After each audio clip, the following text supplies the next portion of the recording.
welcome back to Unplugged with my good friend and colleague Britt, and my name is Nick.ponter.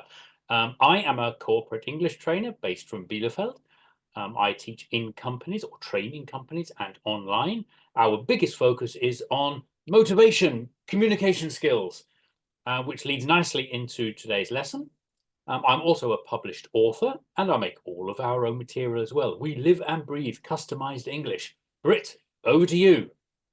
Thanks, Nick. My name is Britt Breu. What an amazing introduction. I'm also a corporate English trainer in the Rhine-Main area in central Germany, and I also provide customized training for all of my clients.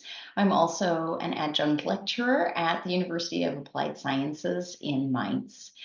Yes, well, this is our third Unplugged segment or episode, and we've had some really great feedback from our previous episodes. The last episode that we did were to provide strategies and ideas for how people could learn English in their everyday lives.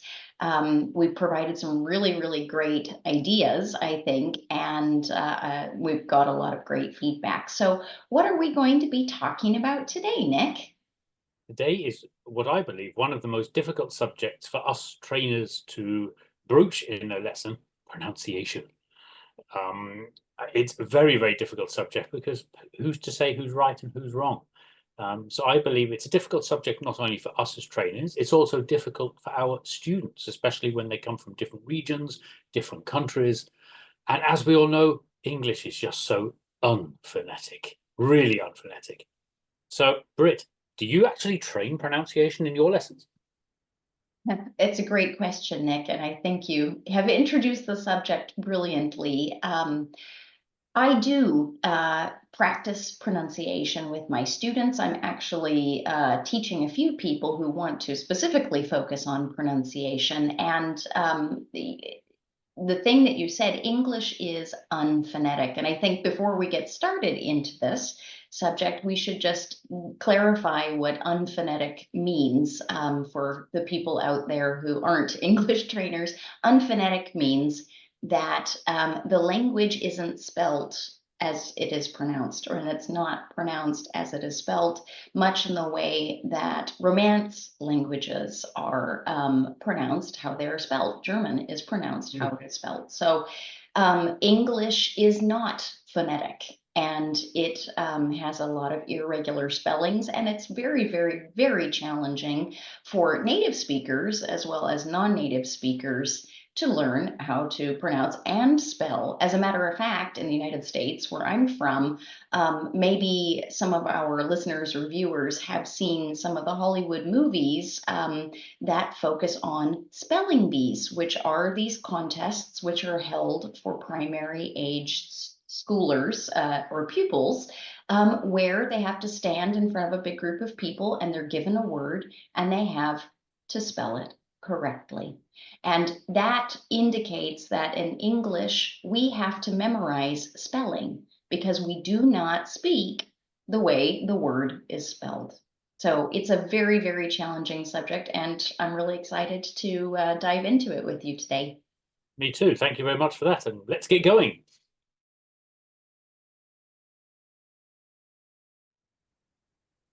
Well, Nick, our first point today about pronunciation is really that language is for communication, and correct pronunciation of words is really only important and vital if there happens to be a misunderstanding. Wouldn't you agree? I completely agree, yes. Okay. Could you give us an example of that? Yeah, I think it's one which is probably very specific to living in Germany, and it's the TH problem. It's the word although. I pronounce the although. I come from southern England, so I do the TH with my tongue sticking between my teeth and pressing down on it. A lot of Germans who can't do that, which is okay, it ends up as also, which is a completely different word, although, also. So that's just one example I can give where you could, although the context would probably give you the correct answer, but this is just one to show how things could go wrong. And it's based, a lot of it, on the difficulty of the English. It actually looks very silly to practice it. I don't know if it's in another language. I've never heard of anybody sticking their tongue out between the teeth and biting it. I've never seen it or heard of it in any other language. So it's extremely difficult for non-native speakers to do. But I've got some very good news to people out there.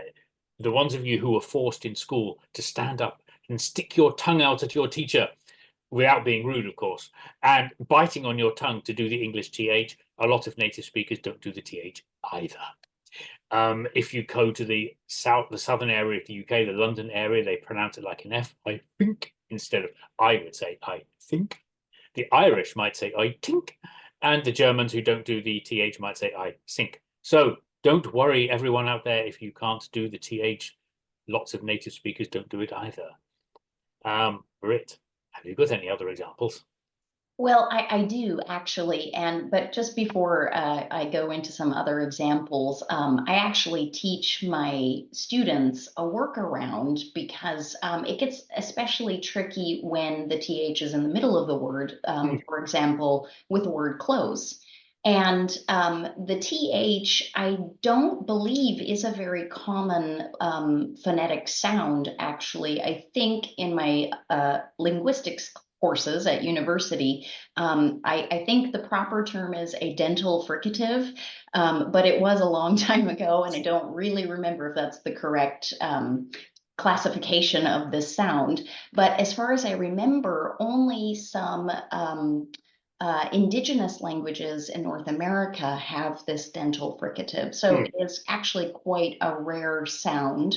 And that's why we teach the workaround. And the workaround that I teach is I don't, unless I'm really trying to clearly enunciate the word clothes, then I don't stick my tongue out of my mouth. And I lightly tap the top of the roof of my mouth just behind my front teeth.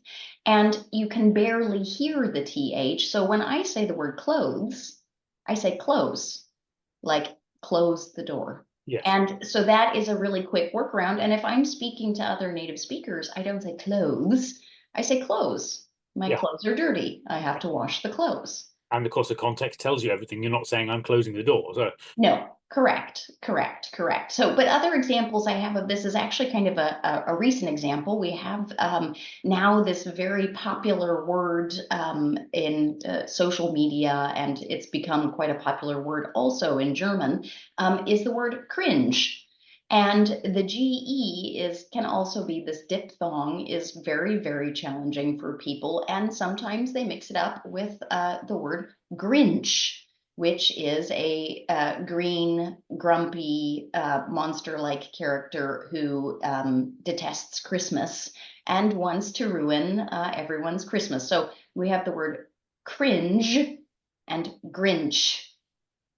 So that is something that I get a lot. But the other mispronunciation that I work with a lot is the silent L. And the silent L usually appears after a vowel in the middle of a word. So you would have a word like half, like 50%.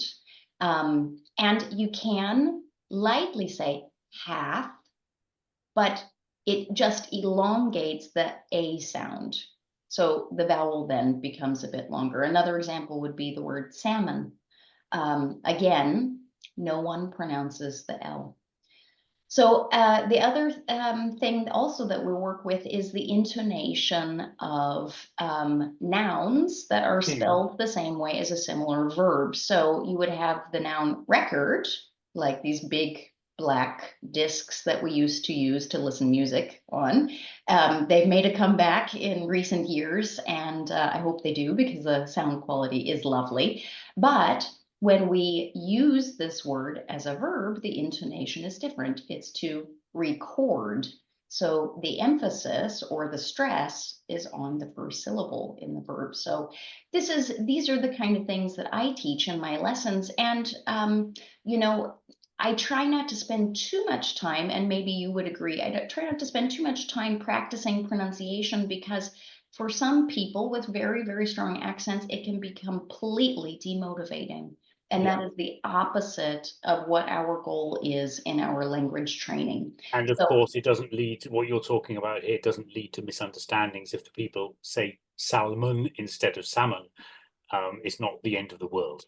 no, not at all. Not at all. I think the main point is that we keep the focus on practicing and learning. And if the viewers or listeners will go back to our second episode, the episode we just filmed a few weeks ago, they'll find that listening to proper pronunciation, native speakers pronouncing words in the dialect that they prefer, because nowadays you can get all content translated in different dialects. So if I wanted to watch Bob the Builder in American English, I can do that. If I want to watch it with my kids in British English, I can do that. So you can pick which pronunciation of English you prefer, listen to television shows, listen to podcasts, listen to news broadcasts from those different areas, and internalize the sounds and just keep learning and practicing. I think that's the main point. Completely agreed.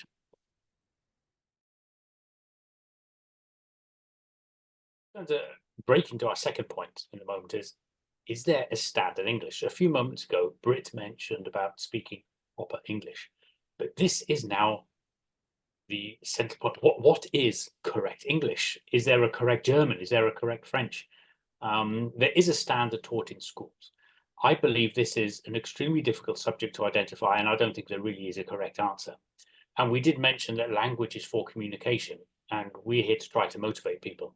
So I personally don't believe that there is a standard. However, on the other side of it, when you're teaching in schools, you can't just let people teach what they want. There has to be some sort of standard of how things are done. I think by default, it's usually considered British English, or Southern British English is generally taught in schools around the world. But we're going to come on and listen to that in a minute. But Britt, maybe you could say a little bit about the different type of variants of English, as obviously English doesn't belong to the English anymore. Yeah, that's right. I mean, the proliferation of British English obviously is much broader because of the Commonwealth and the fact that so many countries were established by the British. So that's one thing. But the proliferation of American English is also quite strong because of the influence of Hollywood and all the different types of media that are produced in the United States. So but what's really, really interesting is that there really isn't one type of British English, and there isn't one type of American English, and it's so fascinating to. I have lived in quite a few Commonwealth countries actually, and so I've witnessed and learned to adjust my ear to a lot of different national accents. And I've lived in Canada, I've lived in South Africa, I've lived in England, and obviously I grew up in the United States. So not everyone speaks the same way, and they have different melodies, they have different intonation. Some people swallow the endings of their words. It's really, really fascinating. So that's something to keep in mind. There really is no one standard English. And even within those nations, regional dialects vary so greatly. Obviously, the older the country is, the stronger the regional dialects will differentiate themselves from one another. It's really fascinating. I think I don't know how many different British dialects there are, but Lots. quite a few. And I actually saw a video comparing the historical development of American accents, and it was based on waves of immigration as Yes. Settlers pushed west through North America. And the further west people got, the younger the settlements were, historically speaking. And that is where the regional differences get weaker and actually larger in geographical areas. So out west, we have a more generic accent than, say, someone who grew up in Boston, or someone who grew up in New Jersey, or someone who grew up in the southern states. And absolutely fascinating how these regional dialects differentiate themselves, and the historical background. But it is not possible at all to say there is one standard English. English doesn't belong to the English. And it's interesting also to see how some countries, especially the Commonwealth countries that are now independent of the United Kingdom, have developed their own dialect, or their own accents, but also dialect. I mean, I think one really great example is India, and how you have this really brilliant mixture of British English and Hindi in Yes. one. And it's absolutely fascinating how English is then appropriated by certain countries and made into their own. And we see it in almost every Western country that has some access to media. A lot of English words are adopted into the German language. I think every year, 2 or 3 English words are adopted into German. And I know that other countries have the same phenomenon. So language evolves over time, and you can't say that a language belongs solely to one nation or one No, not group at of all. Yeah. people. Mm. But nevertheless, as you quite rightly said, because of the Commonwealth and the spread of say Britain's influence, probably setting up educational systems in certain countries, British English has by default become a standard. I wouldn't say globally, but in a lot of countries where it's taught as a standard, which has advantages and disadvantages. But one of the disadvantages, I believe, is there's a certain amount of snobbery, because were we to look at what is taught in schools, it's generally Southern British English, which is what I speak. Um, and some people, I mean, but there is a lot of snobbery around it, I think, with speaking nice English. You have it it's not got anything to do with English either. You have it in countries where people speak a certain accents and people make fun of people, or people, which is okay. Making fun is okay. But as soon as you start looking down at people because they speak with a funny accent, then that's not very nice. You have it as well sometimes in Germany where you have a politician and they give a speech in English and it's not pronounced 100% correctly, maybe, and people make fun of it all the time. I don't consider that particularly very healthy. And also, I'm not sure where we would go to it. Some people do aspire to speak with a Southern English accent. I don't think it's always because maybe they like the sound of it, okay, but sometimes I think because there's this snobbery involved in it. You mentioned India and this nice mixture of British English and Hindi.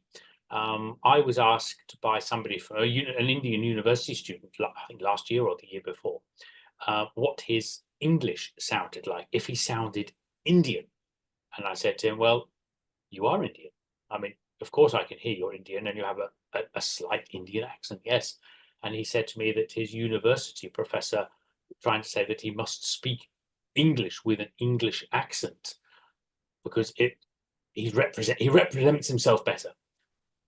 Okay, I wouldn't disagree with anybody or anything. It's not what I would certainly suggest to anybody. So, what's your take on this snobbery part of the language, Britt? Well, there definitely is something associated with a person's accent. And in my opinion, I believe that this comes from years gone back, maybe 150, 200 years, when the education system was not accessible to the general public like it is today. And I do know that in Britain, really, if you want to speak English with a really posh accent, you speak received pronunciation, RP, which is taught at elite universities. And this accent in particular, if you speak with it, there is a certain class that is associated with it. And Yes, I do think that in maybe perhaps in England, it's more what's the right word? I think in Britain itself, amongst Britons, that could differentiate you from someone, but I don't think any non-native speaker needs to worry about not being able to speak received pronunciation or in a Yeah. Southern British English accent. As a matter of fact, being a foreigner myself, I speak fluent German. I do have an American accent.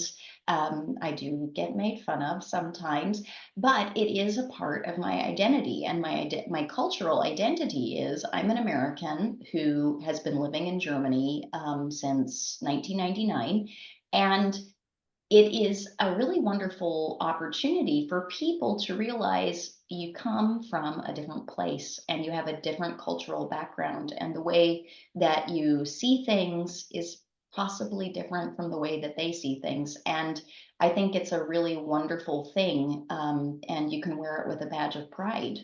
That's how Yeah, I I think. agree. I mean, I like you. I've lived in Germany for many years. I speak, I would say, fluentish German, but I have a light British accent. I do try to pronounce German words correctly, just out of personal pride, I would say. But I have no aspiration to lose my British accent and say, "Do I sound German?" Because I'm British, and it's my cultural identity, and it's the way I speak. Correct. Yeah, and it's charming. Most people find it very, very, very charming, and most people are absolutely thrilled that you or that a person would go to such great lengths to speak their language fluently. And it is incredibly difficult for us as native English speakers to pronounce certain consonants in German, like the guttural R is very, very difficult for us. Mhm. I can do it.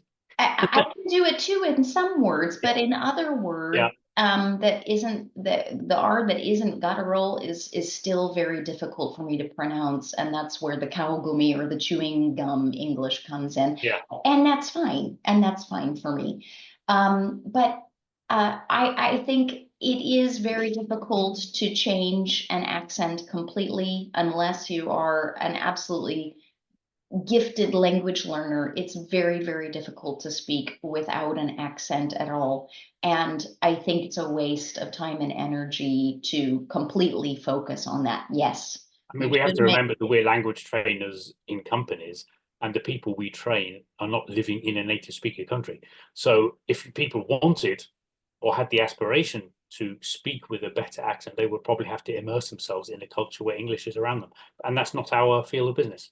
no, not at all. But learners can compensate if they can't travel and spend Yeah. an extended period of time in the country where that language is spoken. They can use media to immerse themselves in the sound of the language, and I think that that is probably just as important as actually actively practicing correct pronunciation is hearing the correct pronunciation. Exactly.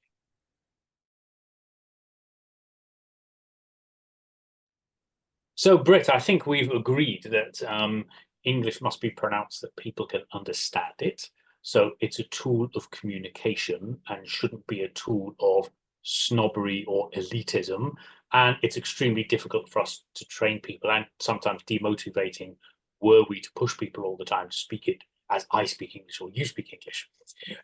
But nevertheless, people want to learn to pronounce correctly, as we have done, tried in German. So how should people try to practice something which is just so unphonetic? Doesn't sound very natural to me, Britt. No, it isn't. And there are some really tricky, sticky words that have to be practiced individually because unfortunately they're written very similarly and they have incredibly different pronunciations, which is the perfect illustration of the fact that English isn't phonetic. Because if it were phonetic, you would be able to pronounce similarly written words in the same way or in a similar way. So of course, our favorite, the AUGH or the OUGH. This is incredibly difficult for students to pick up on. And then you throw on top of that the regional or the national accents. A great example is the word laugh, Laugh. which Oh, I pronounce like Laff. let me try it. Let me laugh. Laugh. Laugh. It sounds so much nicer when you say it. How would you spell laugh?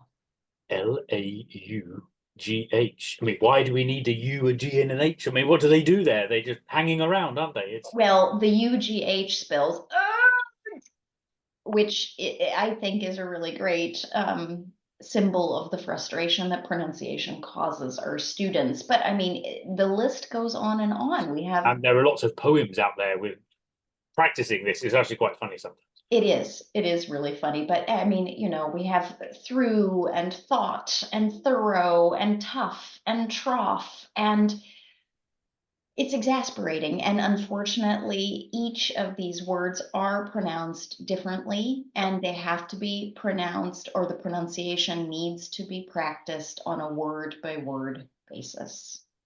So Learning by doing. It's the only learning way. by doing, Yeah. learning by doing. And just as you would memorize the spelling of the word, you also have to memorize and internalize the pronunciation of each individual word. So what I do is when students encounter a word that is difficult to pronounce, I always suggest that they use a dictionary app, an online dictionary app, and quite a few of them even have flashcard apps where they can save searched words, and they have the definition, the spelling, and they have a pronunciation feature. So if you would like to practice British pronunciation, you can go online to the Cambridge Online Learners Dictionary or the Oxford Dictionary. If you want to pronounce words the way an American would, you can practice using the Merriam-Webster Dictionary online. The possibilities are endless and the technology is there. So make use of the technology, read the word, hit the speaker icon, and keep repeating the word every time you hear it over and over again. 10 times is what I suggest, a minimum a day. Yeah. I do think, though, really, I can only repeat it as we mentioned previously in today's video. Go back to episode 2 on everyday ways to improve your English and really make a strong effort to integrate English into your day, whether it's watching the news, watching the sports roundup, reading an article, watching your favorite sitcom in English, and really make sure that you practice somehow an aspect of everyday life in English. Yeah, I completely agree with you there. And the last video we did was exactly on self-help. And there was a large section on what to listen to, how to listen to, watching videos, Netflix, Prime, whatever you want, as long as you get enough exposure to it and you hear lots of different things, then the more you practice and try to relax about it all, and maybe take away from this typical school English where somebody says you have to do it correctly. Maybe try to relax and just learn it naturally. And we're talking about here natural learning. So our last video would be excellent for you to go back and have a look and just recap. Yeah, I'll put the link to that video in the description box below if anyone's interested in watching that. Thank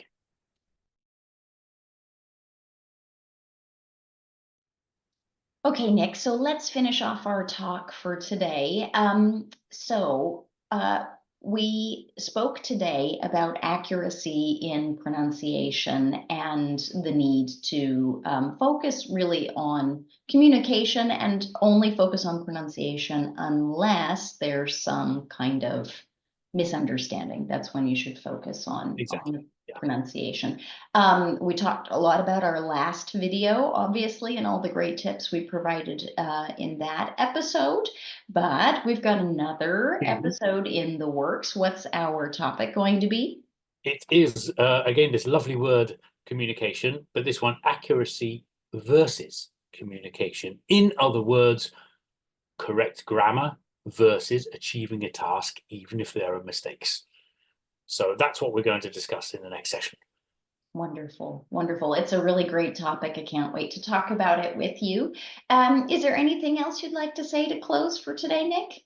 Yeah, Britt and I are very active on social media, and all of the work and the videos we produce, you can have a look. You can see it in the notes at the end of this video.